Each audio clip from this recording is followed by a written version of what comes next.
coming out with that car. That car was sweet. Rob Free comes out, doesn't bring his modified. Talked to him earlier in the afternoon. I said, hey, where's your modified? He goes, that's too hard to deal with right now.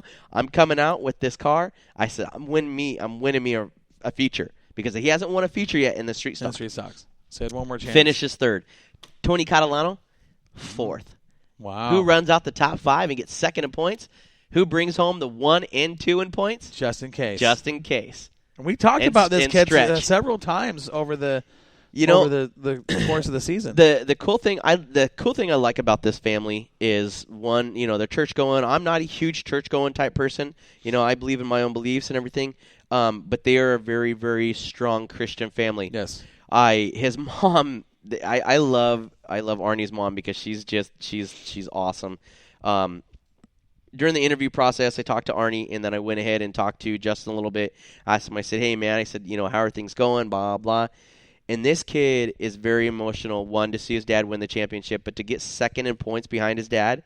Pretty cool deal. Kind of broke down a little bit. Yeah. Kind of got a little teary-eyed, but you know what? It was awesome. And I asked him, I said, can you give your dad a run for his money? He goes, absolutely. Yeah. Next year? We talked about that, his progression over the course of the season. He had a rough start. He really did have a rough start to the season. He did. And got better and better. And we talked about that, and I even remember saying, hey, look, the equipment's there. The talent is coming. Mm-hmm. And I think just takes time. Yeah, I think, to hone those skills and get used to what you're dealing with in that car, he's a young guy. I think he's listening a lot to, one, his dad. His dad's got his own race program and stuff. Well, but that's the his thing, uncle, Arnie's brother, has definitely done a ton of help when it comes to, making that chassis work for Justin. Doesn't drive like his dad. He drives a little more conservative. But, he'll be leading a race, and then all of a sudden, he'll drive in a little bit too hard and just kind of have that brain fart and spin it. Well, that's but that just takes experience. Yeah, that just takes time or whatever. And he was on talent that Saturday night. He knew what he had to do, and he did it to come home with a second place, or with a top 5, but a second place in points. Modified. You want to listen to this one? Yeah, let's do it. 35 laps, ladies and gentlemen, for your Budweiser IMC modified class. Jeff Lovell was the man on fire 40. in that 40 car. That dude was bad fast. Okay, Lockwood was running second. I want to give a big, huge shout-out to Aaron Ellis. This kid has been in the top 5 each and every single time he's been there at Sunset. He has made whatever changes and stuff to either his driving program or to his program at all. He's definitely done, what he needs to do to stay in the top 5. He hasn't had a feature win or nothing yet, but Jeff Lovell was the man on fire. Kenny Miller. The killer. Started third row outside. We're going to talk about him in a second. But the points battle was between Craig Castle and Bubba Foster. Guess where they started? Side by side. Uh-huh. And this is now whoever finishes ahead of the other wins the championship, right? Uh-huh. This is what we talked about. Uh-huh. They started side by side. Side by side. Craig Castle was on the outside. Bubba Foster was on the inside. What row? Row 4. No way. 7th and 8th. Oh man. Boy. Yeah. So this is the deal. Oh, man. Kenny Miller started third row outside, right in front of Castle. Okay?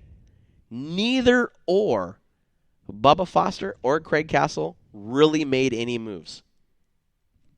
What?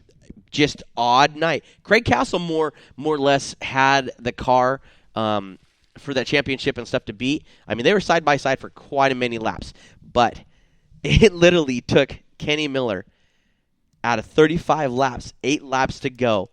He sat there and on lap 15 was battling for third with Aaron Ellis, and it took him several laps to get around him.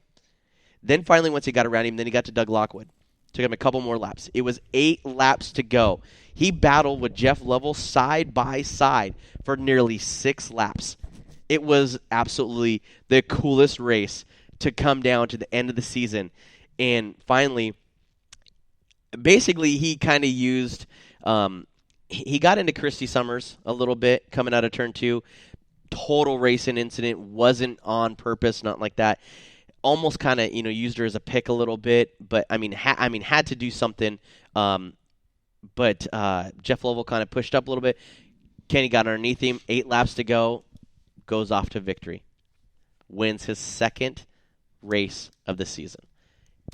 he would have had 5. Right. It would have been 5 feature wins. Right. It would have been 5 feature wins after the 100, the Dancing Bear 100, Right. the 1,000 to win. He won that. That car just came to life. If it wasn't for bad luck, That was the changing point of his season, really. But he did have some. It was one of those guys that was either great luck or absolutely. I mean, Yeah. it was one of those things. Yeah, I mean, he would break leading. Motor issues. I mean, he's had some crazy luck. But that Jim Site motor, that crate killer motor that Jim Site built, bad fast motor. Who won the title? Craig Castle. Did he? He did. 2 in a row, man. He was so stoked and so excited. I asked him also, I talked to him earlier. I said, hey, man, I said, you ready for tonight? Da, da, da. I said, how's this? And he says, just another night, big guy. Just going into another night. That's all I want to think about. He says, not championship night, first race of the season. He says, just going into the night, just chilling. Right? Where did he finish? Craig Castle, he finished Top 5? 4th, I think. 4th? Yeah. And where was Foster? 6th. Oh, man. Uh-huh. Close. Uh-huh. Close. It was Kenny Miller, Jeff Lovell, I believe Lockwood, Ellis, and then Castle. And then maybe it's 5th or 6th. Wow. Yeah, it was tight. It was very, very tight. But it almost looked like Bubba Foster was extremely tight all night long. And, Craig Craig did what he had to do, stay in front and beat him. So it was a good night. Modifieds, every single championship there, that needed to be crowned did it in an outstanding way. Sounds like it was fun to watch. Oh, it was incredible to watch. I wish I could have been there. It sounds like, with the late models and the mods and your street stocks. There was some drama. Yeah. With Tyler Owens' flip, in the 4Bs, with Craig Castle having to beat Bubba Foster and knowing how well those guys have been all night long, or even all year long side by side. John Gamble, leading the points going into the night, and all he had to do was finish in front of Jason Johnson. Mm-hmm. It was nail biter every single lap when it came to these races that you had to have, be in front of somebody to be crowned, a champion. But we saw some new people come up, Jordan out of Central. Yep. That dude, I can see why he is an Oregon State champion. That's cool. Good for him. Yeah, him and his team, bad fast, man. That cool. kid's going somewhere. Sweet. Yeah, so it sounded like a very exciting a season, not just a night, but an entire season at Sunset. And I think that's, I'm glad that it, wound it up that way. It sucks that we couldn't see, the dwarf car for Shane Youngren. He won the championship. Right. Some of those things, I wish I could have saw just going in tonight just to be able to interview him. But I guess he went over talking to his sponsor. He went over to St. Helens the week before or that weekend, and I guess just put a whooping on the guys over there at St. Helens. Oh yeah. So it was pretty cool. So with that said, I think we're going to go into a little bit of commercial. Absolutely. And a then, small, short commercial break, and we're going to come back, and we're going to talk about Willamette Speedway highlights from Championship Night and a little bit of the season, and we'll roll from there with some other stuff we have. Yeah, we'll be back in just a couple minutes. Right on.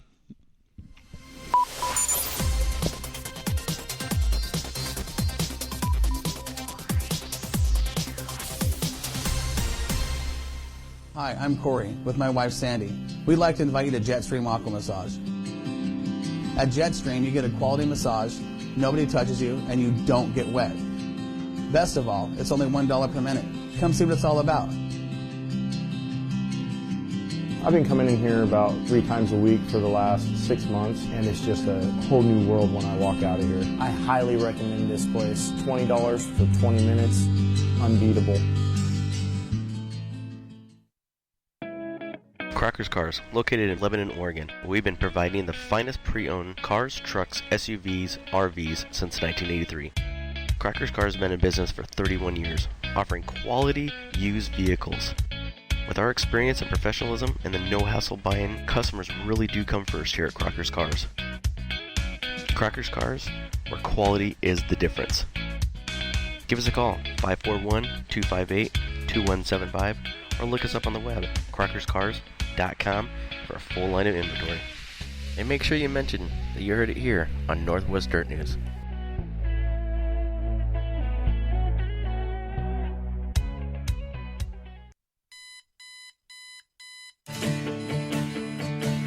Are you tired of low wages? Have you ever thought about getting a commercial driver's license? Then let Northwest Trucking Academy, located in Tangent, Oregon, be your source. Earn up to $800 to $1,200 a week. At Northwest Trucking Academy, our trained instructors are ready to help you make the transition towards the road. In as little as 4 weeks, you can have the skills it takes for a new career. Classes begin on the first Monday of every month, so give us a call at 541-248-3461 or look us up on the web at nwtruckingacademy.com. And make sure you let them know that you heard it right here on Northwest Dirt News.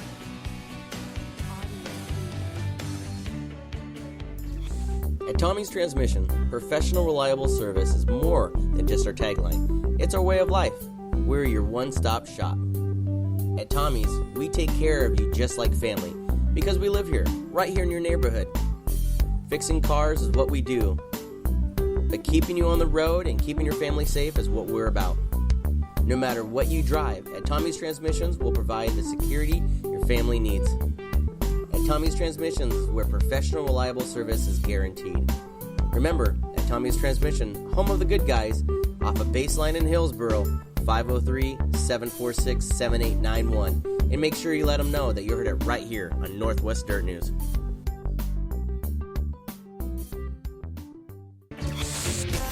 The coolest station online. Yeah, that's us. That's 'Cause us. We play This.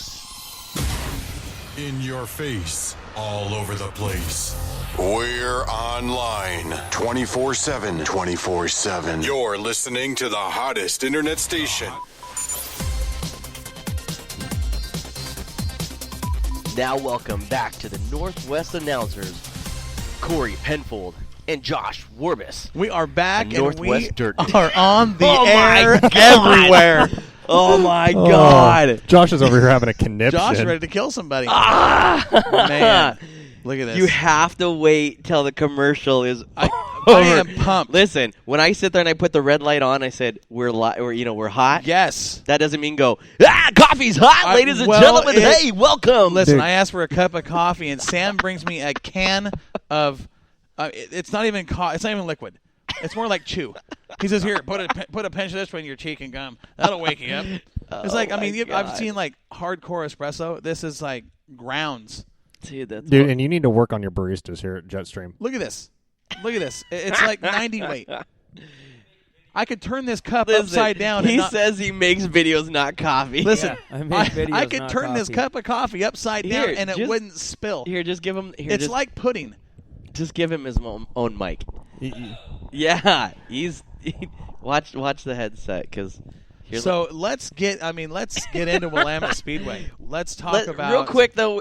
Again, a huge shout out to our sponsors, Northwest Trucking Academy, main sponsor, Crocker's Cars call-in line. Since we don't have the call-in line, I mean we do. I mean if you guys want to call, you can call 360-910-6008. If not, you can hit us up on the Swears Trucking chat line. Or you can hit us up on the Swears Trucking mailbox. That is moxiemedia2016@gmail.com. Also want to have a huge shout out once again to Chip Wallace. What did you Chipper. do?